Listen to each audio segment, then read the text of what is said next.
I'm now in one of the biggest cities I've been to for a long time, and this is the city of Campinas, just outside São Paulo.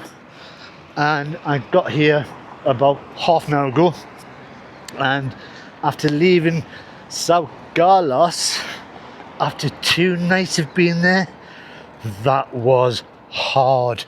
I really wanted to stay there for a little bit longer.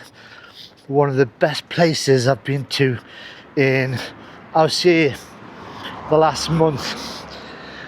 Everything about it was just really good, especially the hostel.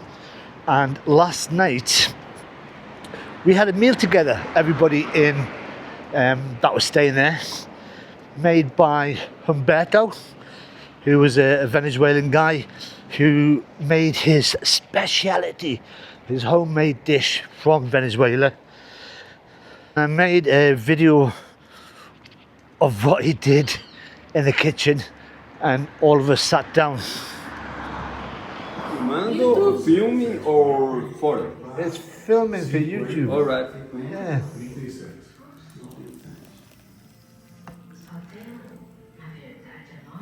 E meio, para não exagerar. Vou deixar aqui meio separado. Gente, parece o quê? Acarajé. Aí começam as comparações, eu ficar bravo.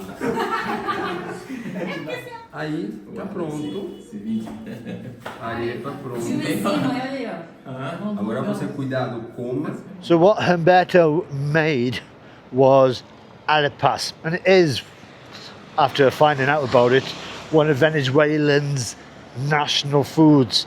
It's just made with pre-cooked corn flour, and as you can see from the video earlier, it was shaped into thick pates and just shoved with cheese and ham. So I've left the hostel just around the corner, around there. Basically I'm just looking for a supermarket and to find out what is around in this area, because I am on a time limit. That's one of the main reasons I actually left São Carlos. I have got about 4 or 5 cities, towns left to see before I head back to the UK. And it is not the end of an adventure. I'm only back in England for about 2.5 months before I come back to explore central and northern Brazil. Right, I think there's a supermarket up here somewhere. So the bus ride to get down here, 2 hours. It was uneventful. I should have been doing some research on the city, because I've actually been here before, and that was way back in January when I first arrived in Brazil from England to start the 5 months of travelling. But I flew in, stayed one night, and then just went straight out towards the coast. I thought that was a supermarket. So I didn't really see much of the city when I first arrived. And on the bus I just watched a film instead of doing any research. But that'll be done tonight. So the hostel I chose, I don't think there's anybody in there apart from one person.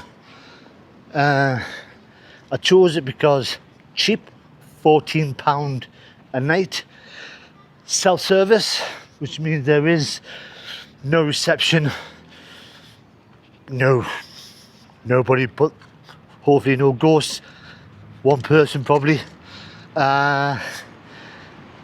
So I think I'm about a mile away from the bus station, a mile away from the centre, which is why I chose it, and because it was cheap. Nope, no supermarket around here. So the plan is to be here for 2 nights, and explore the centre.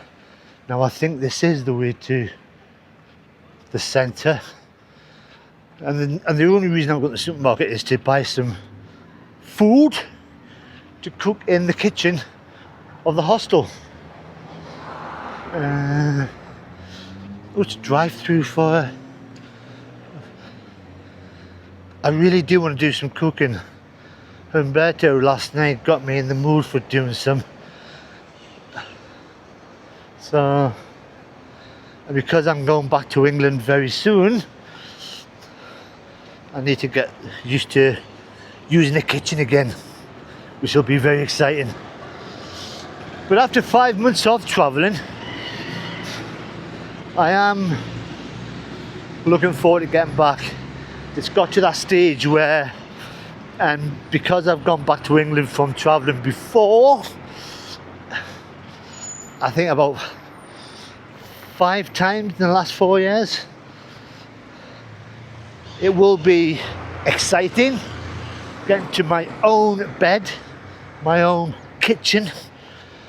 But then after about a week or two, I'll be going, I need to go back out. Right, I need to look at the map, I think. Oops, I've just realised that I actually walked past it. Bit embarrassing.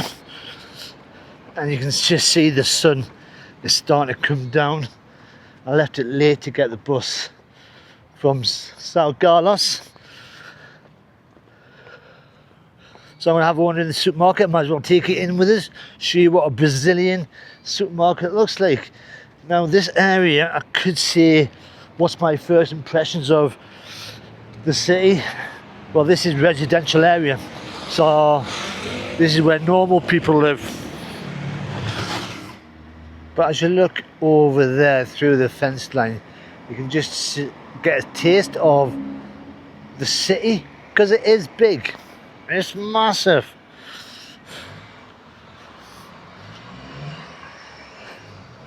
Oh, back into the sun. But I think, yeah, after 5 months, I am getting a bit jaded, tired. I've lost my travel mojo, which is perfect timing for heading back. Right, supermarket, where are you? Right, I found the supermarket and I don't know how I missed it. Well, it's a bit plain outside, but then balloons should have gave it away. Dear, don't think I've been in this one before.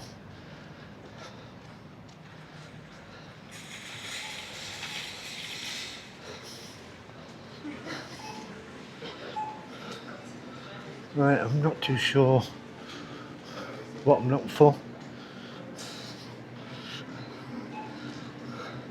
I am going to cheat a little bit, see if they've got any food already made up.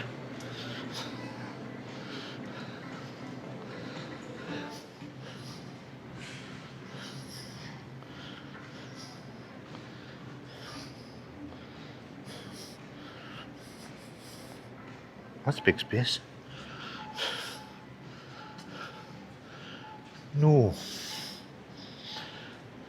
No food made up. But I've just realised I am a bit lazy, a bit tired.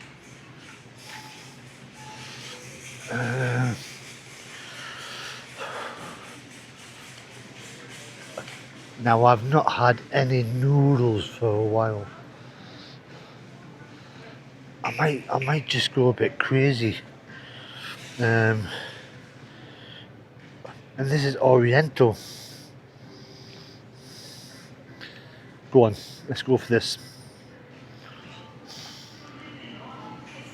Right, I have found something that could be made up. I don't know if this is just normal bread or it's actually got something inside it. Don't you want me to find out? Looks like it's got meat inside. Right, I'm gonna get some water. Alright, so I've put the noodles back and I've actually gone for some ravioli, which is a bit more substantial than just noodles. I was going to get some Philadelphia to put in with it, but I've just got some mayonnaise. That'll do me. And with the bread. So yeah. So I've got my ravioli, some water, and then let's go back. Well, that's me sorted. And to make it even better, I bought a banana and an apple. So I feel a little bit healthier. And I've just thought that because I am in a place that didn't do free breakfast, I might have to go back tomorrow morning to get some more food. So the hostel itself is just down here, and I think that pasta, the ravioli with a bit of mayonnaise and a bit of bread, if it's got meat in it or not, will suffice me for the rest of the night. Oh, that looks a bit posh. I wonder if that's one of them kilo places that people keep telling me about.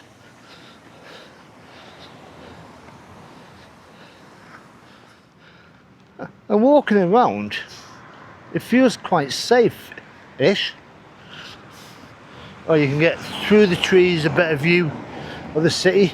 And I did have a look in the map trying to find the supermarket. There is a big stadium around here, so I might check that out tomorrow as well. Now that's a cool view with the sun going down. Campinas, you have some beauty. And this is the side of the hostel. As I said, it's a residential area. Not a lot going on around here. So this is the street the hostel's on, and you can't really tell from the outside it's a hostel. Apart from this wall, which has got lots of "Welcome, welcome, Benvenuto," just lots of things saying welcome in different languages.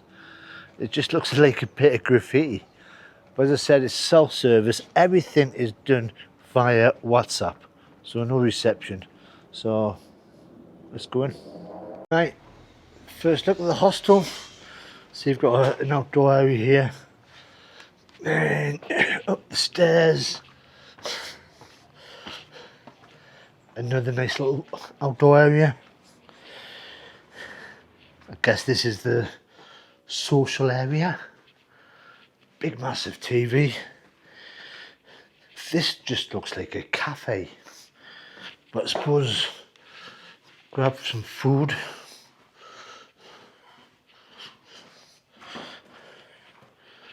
And then you've got a kitchen, got everything you need.